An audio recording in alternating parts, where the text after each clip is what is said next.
Welcome to the best of the Geek Speak Show. So as we continue our month-long break here on the Geek Speak Show, we are going to continue with the audio dramas. This time around, though, we're going to go back to the originals.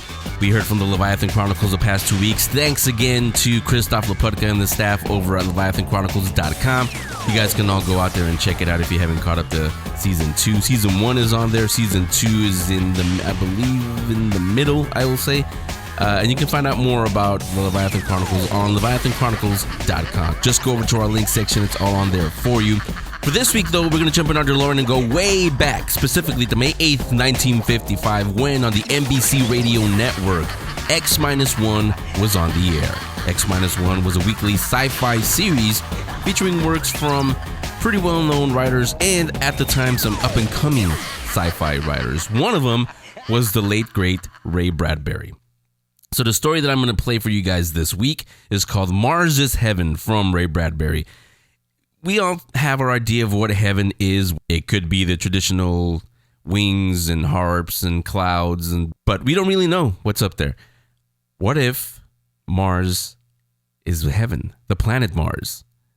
Well, this story that you're about to hear, that's what happens. The first expedition to Mars has just landed on the red planet, and guess what they find?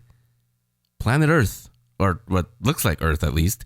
And not only that, people who have died before in their families, they're right there, alive and well and welcoming them. Could it be that Mars is heaven? Well, let's find out. Here it is from May 8th, 1955, X-1, Ray Bradbury's Mars is Heaven. Countdown for blastoff. X-5, -4, -3, -2, X-1. Fire.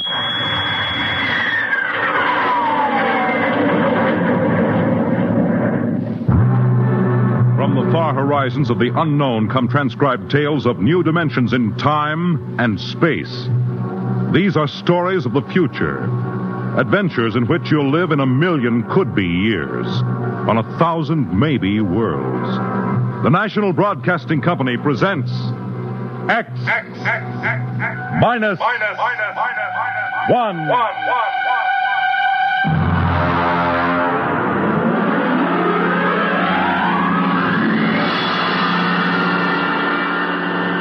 Tonight's story, Mars is Heaven.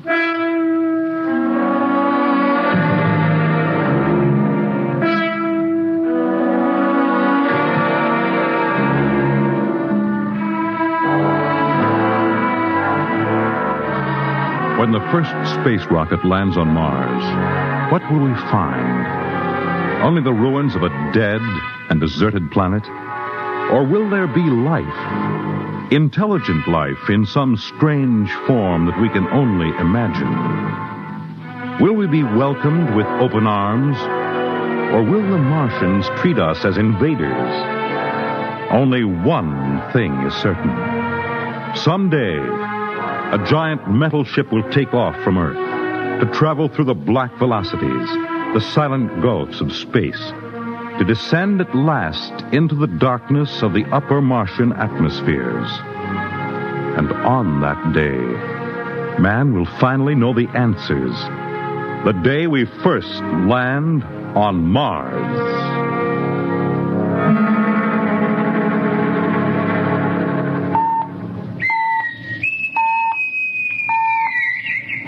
Now hear this. Approaching critical deceleration. Fasten gravity suits. Stand by to land. There it is. We've intersected the course vector, sir. All right, Mr. Lustig. Over to manual control. Aye, sir. Masters, sound general quarters. Aye, sir. Mr. Lustig, what do you make of the terrain? There seems to be a heavy ground, Miss Captain. We won't be able to use the infrared lights. And we'll have to come in on radar. Isn't that a little risky, sir? Landing in the dark? I'd rather run the danger of a blind landing, Lieutenant, than come in without the cover of darkness. Remember, we don't know what kind of reception is waiting for us down there. Airspeed 500. Altitude now 4,000. Bridge to engine room. Stand by for deceleration. Fire forward tubes 1 and 3.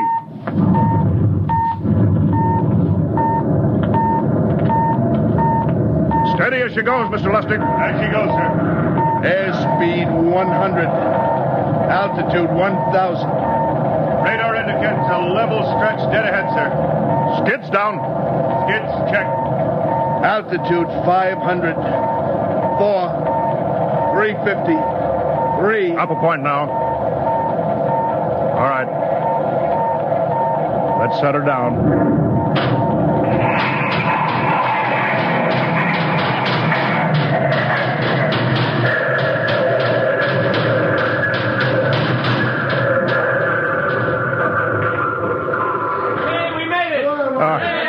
Cut the power. Masters, quiet battle stations. Aye, sir. All secured, sir. Well, gentlemen. Gentlemen, we're now on Mars. April 20th, 1987. 4:33 Greenwich time. Enter that in the log, Masters. Aye, sir. Well, gentlemen, it's less than 2 hours till dawn.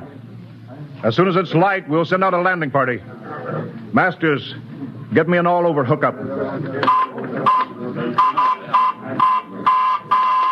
We're all set, Captain.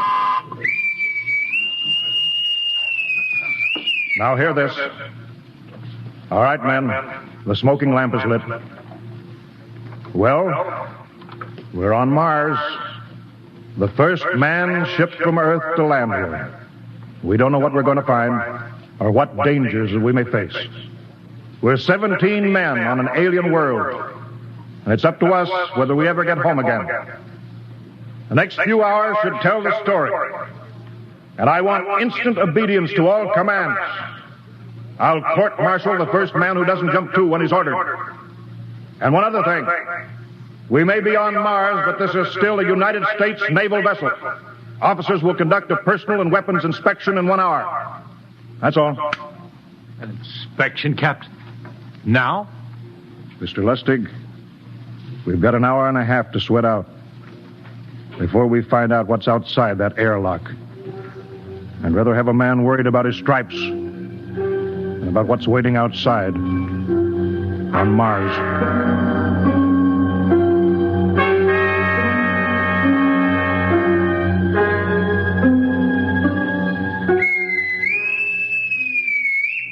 Now hear this. Landing party report to forward airlock. Captain Black, Lieutenant Hingston, Lieutenant Lustig, and Dr. Horst report immediately to forward airlock. There's now landing time -5. Well, they're paging us. You ready, Dr. Horst? Yes, Mr. Lustig. As ready as I will ever be. Come on, let's get in the lock.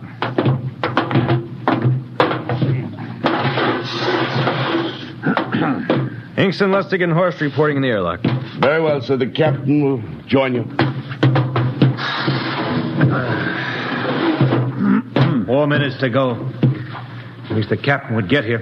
What difference does it make? I just want to get it over with, that's all. Anybody got a cigarette?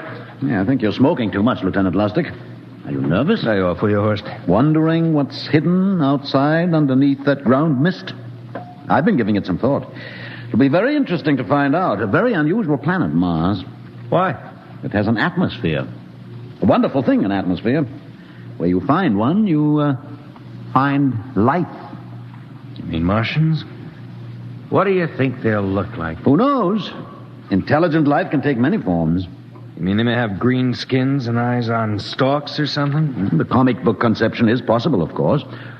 Or they may have developed far beyond us. Perhaps they have a science that can produce weapons far more dangerous than our atomic missiles. You think we may have to fight our way out? After all, we are invaders. Now hear this.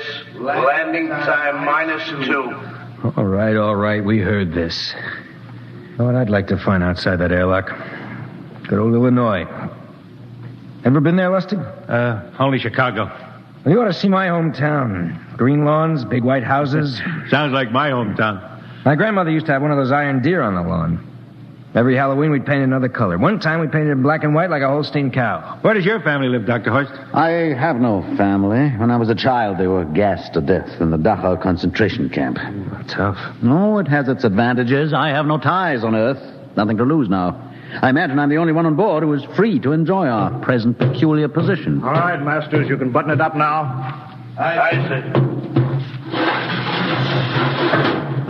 Well, gentlemen, check your sidearms. In 1 minute, we'll be the first men to set foot on Mars. Quite an honor, eh? As long as the medals are not rewarded posthumously. Still uneasy, Dr. Horst? Captain Black, I've been uneasy ever since I can remember. On Earth and on Mars. Well, 30 seconds. Give me the intercom phone, Lustig. Yes, sir. Masters? Aye, sir. Battle stations are to be manned till we return. If we're not back in 2 hours, I want no rescue party sent out. Blast off and save the ship, you understand? Aye, sir. All right. 5 seconds.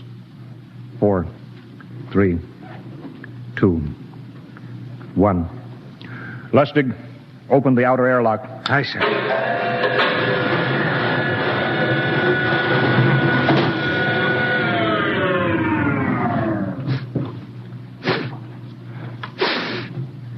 It's fresh air. Let's go. All right, now, take it easy. It's too dark to move fast. Quiet, isn't it? Not even a wind. Can't see anything from this ground this time. We don't know what's out here. All right, come on. What the quiet? Captain, I could swear that sounds like a rooster. I don't hear it anymore. Very homely but unlikely sound. A rooster crowing on Mars? Hingston, Aye, sir. set that machine gun 25 yards to the flank. We'll stay here till the ground mist lifts. Aye, sir. What do you make of the ground, Horst? Grass. Plain grass. You can see some large foliage there where the mist's thinned out. What the? Hingston, hold your fire, you fool! I hit it, Captain. What? Some kind of wild animal. I hit it. I could see the tracers, but it's still standing. Come on, Horst. Doctor, where are you? Up ahead, admiring the wild animal. Careful, Horst. Wait for us. Don't worry, Captain. It's an iron deer. A lawn ornament. Well, that's impossible. It's hollow. Interesting, isn't it? A whitewashed Victorian iron deer sitting on a lawn in the middle of Mars. I don't understand. Look around. The mist's lifting. Hey, Captain, look there. It's a house, a regular old-fashioned house. But, sir, on Mars. Good Lord. I haven't seen carved scrolls and gingerbread like that in years. Look at that port swing. The geraniums. There. I told you it was a rooster, Captain. Give me the glasses, Lustig. I want to take a look through that front window. Well, there's an upright piano. Some sheet music on it. Lustig, it's beautiful Ohio. It can't be, sir. Horst, do you think that civilization of two planets could be identical? I don't know. That specific variety of geraniums is only 50 years old on Earth. Is it logical that they should develop in Mars? How about that porch swing and the piano and beautiful Ohio? Why, it's impossible. Captain Black, this looks like the town I was born in. Well, it looks like my hometown, too. I thought of something, sir. It's the only solution. Maybe we're not the first ship to reach Mars from Earth. Don't be ridiculous, Lustig. Oh, how else can you explain it? Suppose some scientists got together. They invented some spaceship and planted a colony here. That's the only answer. That's impossible, Lustig. Been space travel, it couldn't be secret. Do you have any idea what ships cost, what industrial power is needed? No, there's got to be some logical reason. I think perhaps we might find out, Captain. The light just went on in that house. Kingston, cover that door with the machine gun. Aye, sir. All right, come on, Horst. We're going to ring that doorbell. There's got to be a scientific answer to all this.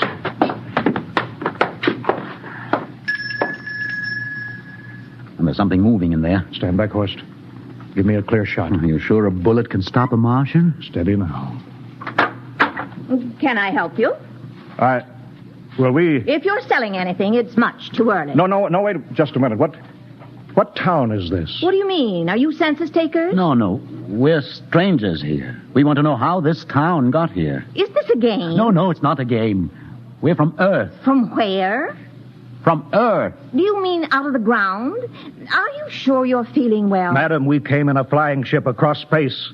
We're from the third planet Earth. This is Mars. Now do you understand? Mars. You go away now, you hear? I'll call my husband from upstairs and he'll chase you. Go on. But this is Mars, isn't it? This is Green Lake, Wisconsin, in the United States of America. Bounded on the east by the Atlantic and on the west by the Pacific. Now go away. Goodbye. Horst, do you suppose it's really possible? I've got to find out more about this. I told you I'd call my husband. Now you go away. You've got to tell me one thing first. What year is this? Year? 1928, of course. For goodness sake. You hear that, Horst? And we know it's 1987, and we know this is Mars. Horst, is it possible that we got fouled up, made some tremendous blunder, circled around, and landed back on Earth? In 1928? Well, maybe some switch in time or dimension. Could we have shifted somehow, gone backward in time?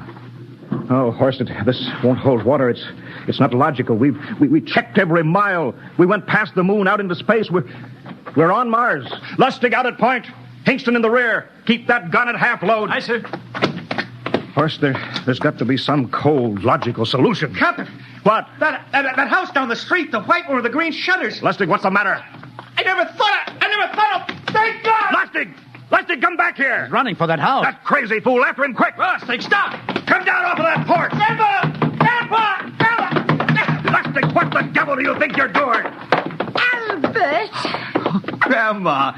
Grandpa, it is you. Lustig, what is going on here? Albert, it's been so many years. How you've grown, boy. It's so good to see you. Lieutenant Lustig! Captain, Grandma, I want you to meet my friends. This is Captain Black. Captain, I want you to meet my grandfolks. Howdy. Any friend of Albert's is a friend of ours. How long have you been here, Grandma? Oh, a good many years, ever since we died. Ever since you what? Oh, yes, sir.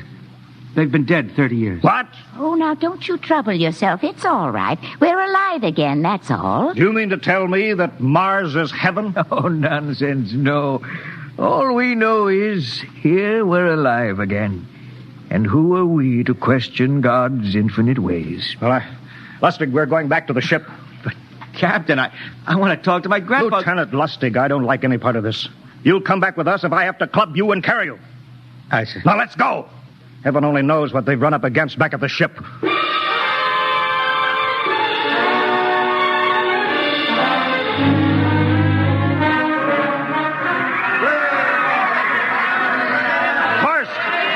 Crowd around the ship. Looks like we're being welcomed with a celebration, Captain. Celebration? They've abandoned ship. Every port is open. No guard set. You masters! Hiya, Captain. Meet my old dad. Dad, that's Captain Black. He's not a bad guy for an officer. Hingston! What's it? Bring that band back. Use force if you have to. Oh, excuse me, sir. There's my Uncle George. Hingston! I'll be right back, Captain. Uncle George.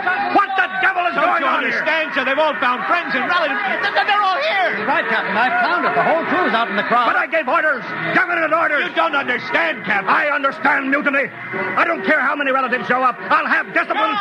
Johnny! What? Johnny, you old son of a gun! It's you. Edward. Yes. It can't be. Oh, of course it is. Johnny, Ed. you old... Ed. Dr. Horst. This is my brother, Edward. How do you do? Hello, sir. It's wonderful to see you, Edward. Look, I've got to get back to my ship. Oh, Johnny, wait. I almost forgot. Mom's waiting at home. Mom? Yeah, and Dad, too. Mom and Dad are alive? Then you're real, Ed. Well, of course. Don't I feel real? How's that, huh? Why, Ed! We've got lunch for you, Johnny. Mom's making corn fritters. Dr. Horst, haven't you found anybody? No, Captain. I have nobody. Oh, then you come on home with me, right, Ed? Why, sure. Horst, you wouldn't believe it, but it's been 35 years since I had Mom's corn fritters. By George, 35 years.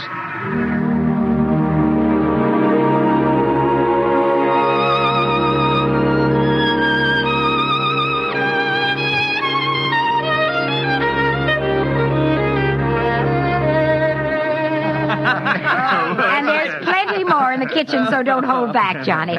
You too, Dr. Horst. Well, Johnny, you're still in the Navy, eh? That's right, Dad. I'm in command of the ship. We're an old Navy family, Dr. Horst. All three of our boys in the service. Yeah, Ed was the best pilot in the Pacific, too. What did happen, Ed? What's the difference? I'm here now. Yeah, but... You know, it's almost perfect. All we're missing is your brother Will. Then the whole family could be together. Well, it won't be long, Mom. Will's in charge of the XR-54. Next rocket coming out to Mars. Oh. Well, little Will. When does he leave, Johnny? Well, the takeoff's scheduled for September, but it depends on what we report. Oh, yeah. There's no question about that now, huh? No. Christmas together again. That'll be something. Sure will, yes, sirree. Well, this calls for a celebration. How about a little of the old dandelion wine, eh, Johnny? Now, Father, don't you go giving Johnny too much wine. He's a big boy now, Mother. Well, sir, isn't everything just fine? Just fine.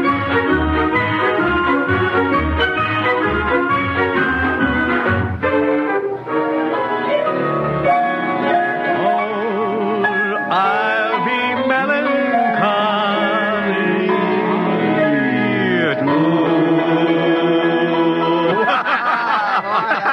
All right, play that one again, will you, Ed? Oh, sure.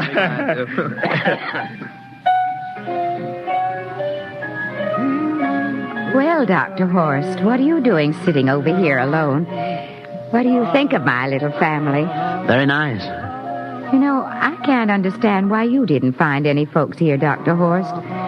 It's just a shame everybody else is so happy. Well, I never remembered my family, Mrs. Black. All I know is they were gassed at Dachau during the Second World War. When I was liberated, I was in delirium 3 months. I cannot remember anything before then. A psychiatric phenomena. Well, that's terrible. Isn't there anything anybody can do? I don't want to remember. I have not had a pleasant life. I prefer to be free of emotional entanglements.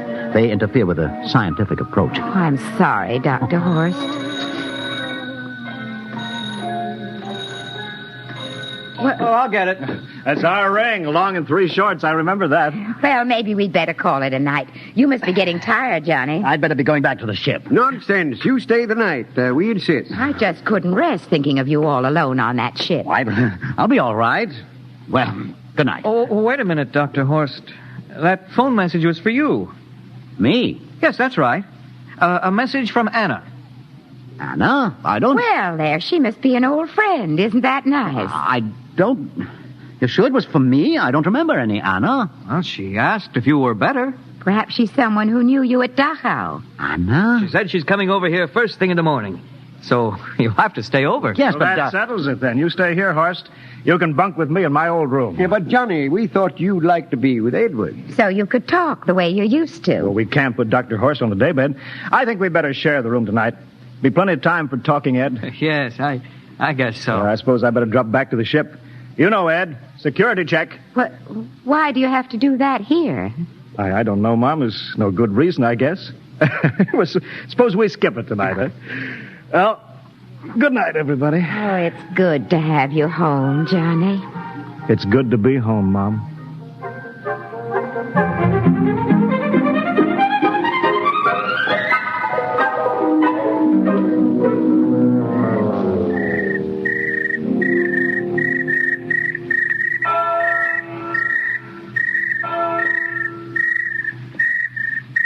Captain Black. Huh?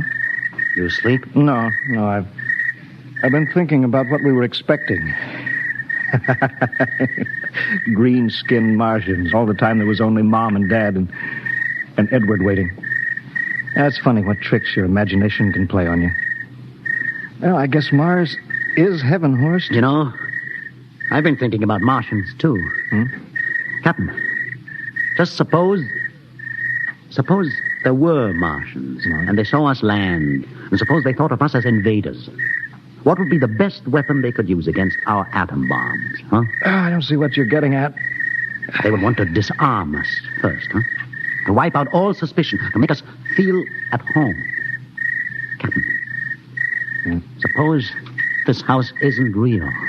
Suppose the people are just images, stolen from our own memories by Martians, created for us by telepathy, hypnotism. Oh, that's the craziest theory I ever heard. Maybe that's why there was no one for me. Because in all my life, there is no happy memory, no real loved person, not even my mother. I don't remember her. Only the piles of rotting corpses at Dachau. There was no happy emotion for these people to recreate. How about that phone call? Anna? Yes, Anna. I didn't remember who she was, but I do now. I just remembered. When I was freed from Dachau, sick, delirious, I raved about a wonderful, kind nurse named Anna that took care Well, of there me. you are. It's logical. She's coming to see you tomorrow. But there was no Anna. I'd been nursed by a man. What? Anna was only a dream. And there's only one way they could have learned about her, by reading my subconscious mind. That's impossible, Horst. Why? The whole crew was thinking of home. Suppose the Martians read our minds. Yes, but if there are Martians... If there are, they have us separated. Each man in a different house, sleeping, trusting. No one at the guns. I left my pistol downstairs.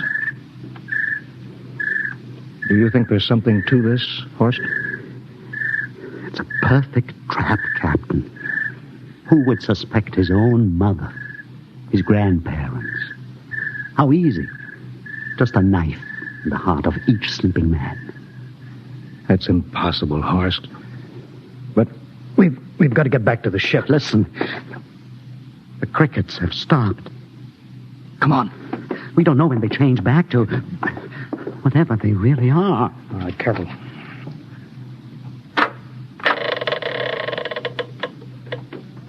Where are you going, John? Ed, we wanted a drink of water. That's all, Ed. You're not thirsty, John. You don't want a drink. Look out! You don't want a His drink. face! It's changing! He's a Martian! Run, horse! Run! You can't get away, John. This way, horse! Horse, where are you?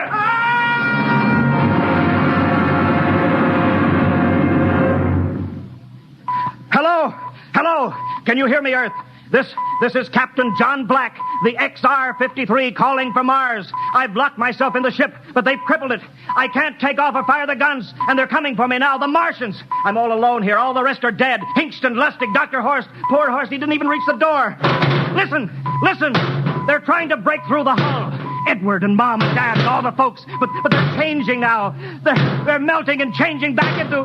They're Martians. Can you understand? Martians, not men. They make us think that Mars was heaven and we fell into the trap. Can you hear me, Earth? You've got to stop the next rocket. Listen, tell my brother Will. Tell my brother not to come. They'll trap him too. They'll kill them all. Hello? Can you hear me, Earth? This is John Black on Mars. Hello, Earth. This is John Black on Mars. Hello, Earth. Hello, Earth.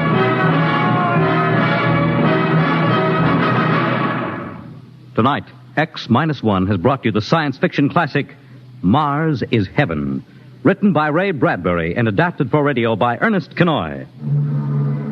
Featured in the cast were Wendell Holmes as Captain Black and Peter Capell as Dr. Horst, with Bill Zuckert as Masters, Bill Lipton as Hingston, Margaret Berlin as the Old Lady, Bill Griffiths as Edward, Ken Williams as Lustig, Ethel Everett as Mom, and Edwin Jerome as Dad. Your announcer, Fred Collins. X-1 was directed by Fred Way and is a transcribed NBC Radio Network production.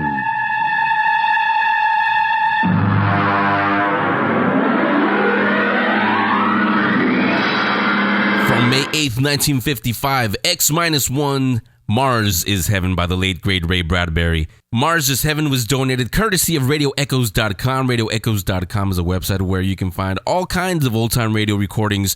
You can download them for your listening pleasure wherever you want, at home, in your car, wherever you listen to stuff. They have everything. They have Western, sci-fi, horror, kids stuff, holiday special, all kind of things. Whatever you want. If it existed back in the golden age of radio, it's probably on RadioEchoes.com. So thanks again for letting us play Mars is Heaven for you guys.